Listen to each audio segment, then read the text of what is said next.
r/AskReddit by Reddify. VR now allows you to sell your experiences to others. Which memories would you put up for sale? I'd share the best concert I ever played with my old band. It was a super fun night and we got really good reception. We were never even moderately big. But that was the biggest we felt. I'm not one to live in the past.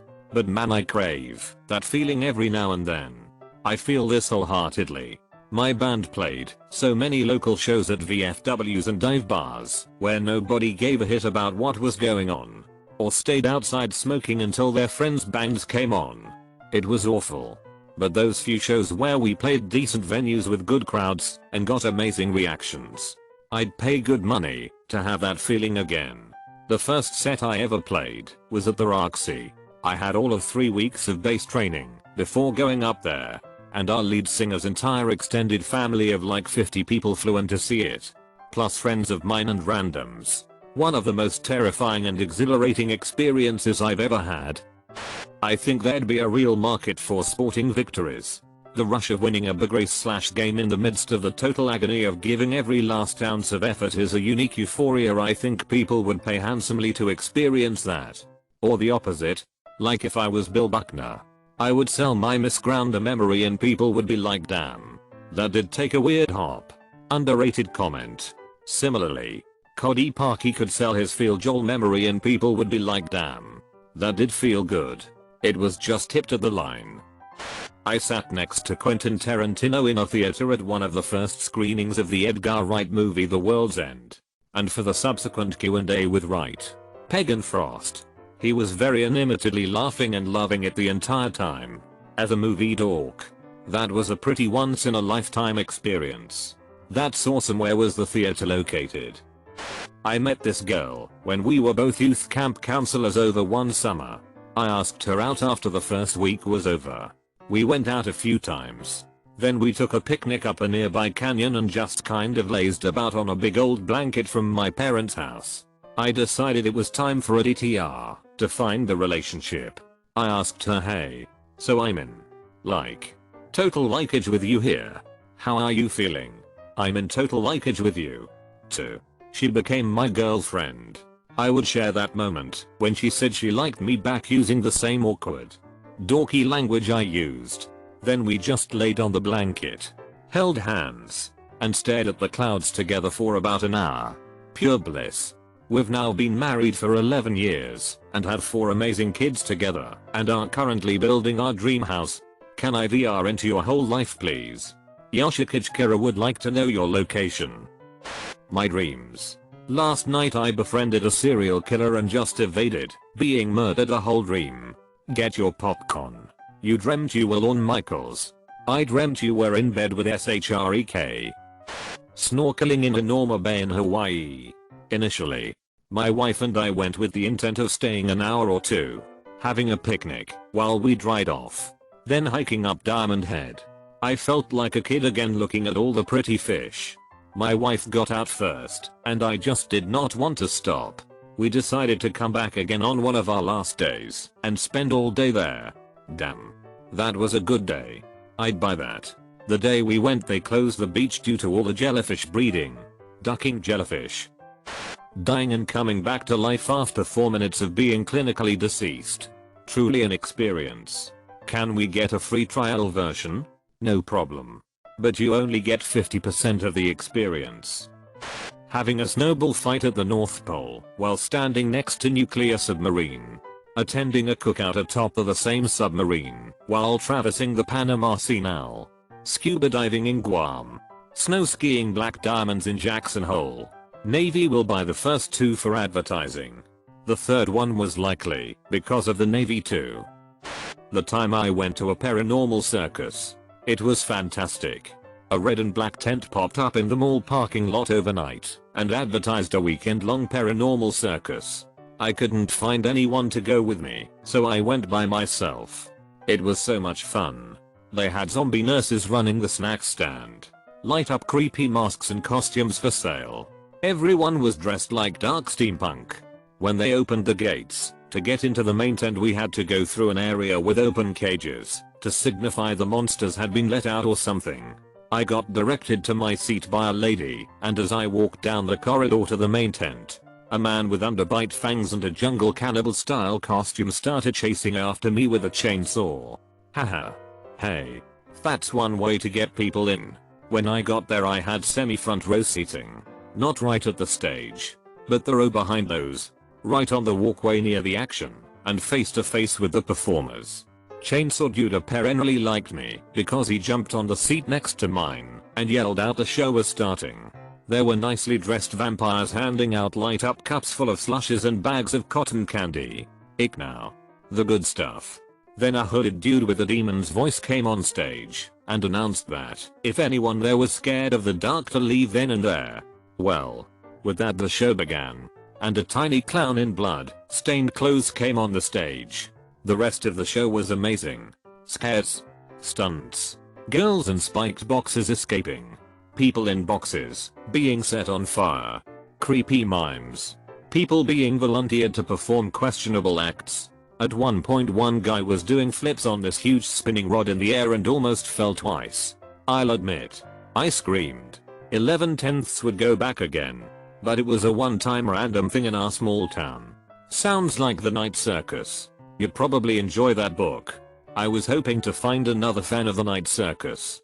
I would buy this experience in a second. She has a new book out on November 5th.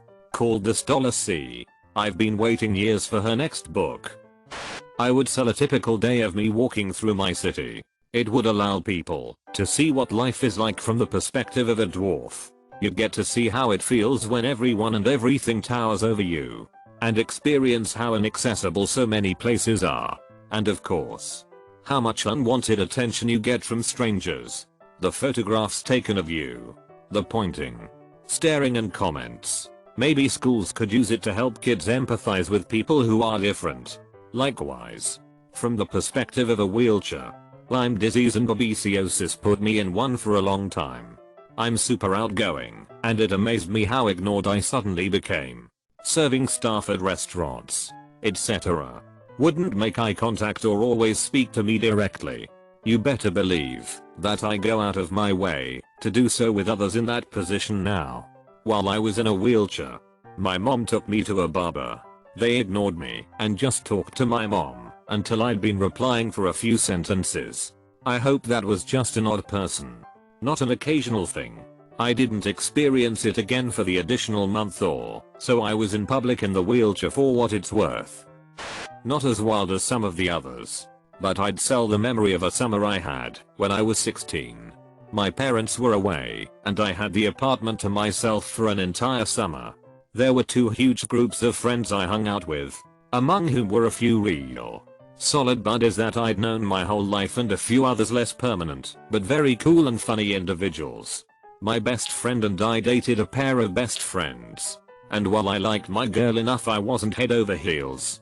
And so had fun without any of the ensuing drama, she felt more or less the same way. The weekends were basically 48 hours of non-stop partying and hanging out.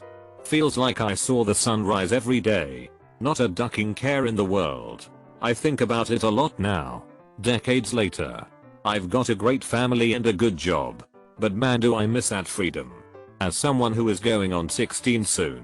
Wish I could experience something like that. I don't have any close friends. Mostly just acquaintances. It sounds like you had an awesome time. Can I ask what your parents did, that they had to travel? No one in my town really travels much. My family is the only on that regularity goes anywhere. And even still, if my parents had to go somewhere they would drag us along with them. If it's any consolation. I was like you in high school and didn't really come out of my shell and find my tribe until college. And who boy was college night and day from high school. In the best way. It was worth the wait. Hang in there. You'll find your people. All the times I banged 10/10 super hot chicks. People will quickly ask for a refund when they get just a black screen. Mine would just show ops mom. Mine would just show my mom. I'm a dentist. I think everyone should have the experience of taking out someone else's tooth when they are totally and completely numb. The patient is numb or you're numb. It's most fun if everybody is. My first DMT trip and I would buy it from myself so I could remember it better. I'm surprised more of these answers aren't drug experiences. This scenario is a great workaround for a lot of issues surrounding drugs. Drugs aren't legal? Just buy the experience. Can't find drugs / don't know people? Just buy the experience. Wanna try meth, but don't want to get addicted and ruin your body? Just buy the experience. Already doing drugs, but your tolerance is too high? Just buy the experience. Yeah, but a big part of drugs is the feelings in your body. Just looking at the effects through a headset wouldn't do them justice. When my daughter was 3, dressed in a Snow White costume watering the flowers in our garden and talking to the flowers. My overall best memory. The only thing I would care to remember when I die. It brings tears to my eyes just by mentioning it. Dude, I was never an emotional guy until I had a daughter. The other night she was sleeping on my chest. Woke up in a daze. Stared straight into my eyes with a little smile for a few seconds. Said I love you daddy. Then fell back asleep. I thought about it later that night and just broke down in tears. I'll never forget that moment. Don't make me change my mind about having kids, damn it. The video game career experience. All the marketing material for this experience would make it sound fun. Talking about how you can live your dream job through VR, creating awesome games for people all around the world. You start playing the experience. For the first few hours it's bliss and everything seems great. Then after the first few hours something seems off. Your bosses are mentally abusive. Work conditions decline. Your estimates are cut in half and deadlines are impossible to hit. Your community bashes you, sends you death threats, and flames you for decisions that were made above your head in which you have zero input. I think this is the natural progression of video games. 1980s, you paid quarters to play games. 1990s, you bought a system to play physical games. 2000s, mostly still 90s it. But you also downloaded games. 2010s, physical games start to go away. You download / stream games. But there's a huge rise in watching people play the games. 2020s, you pay into a Patreon to watch game developers struggle to make a game. 2030s, watching machines make the iPhone 50 is all the rage. 2020s, there are a number of indie game devs that do this already and have been for some time. The day I, a grown-ass adult man, hid in the back corner of a gas station parking lot, leaning against the rear wheel of my car, crying as softly as I could to myself for 5 to 10 minutes. It won't sell well, but I'll at least have a handy reference of how lonely, isolated, sad, and pathetic I felt at that time, and many others besides. But that one stands out as a low point among low points. So it's the one that gets used. Some people have never been there, never will be, and as a result, I don't believe they can ever understand what it's like. It's not their fault they have people who love and support them, nor is it their fault that, as a result, they haven't had that first-hand experience. But now they can at least see what it's like. This is heartbreaking. Might I ask what built up to that moment? Dropped his corn dog. X with Ops Mom. Obviously. AHH. Everyone's got a memory of that. Can confirm. Make sure to like and subscribe so we can watch together.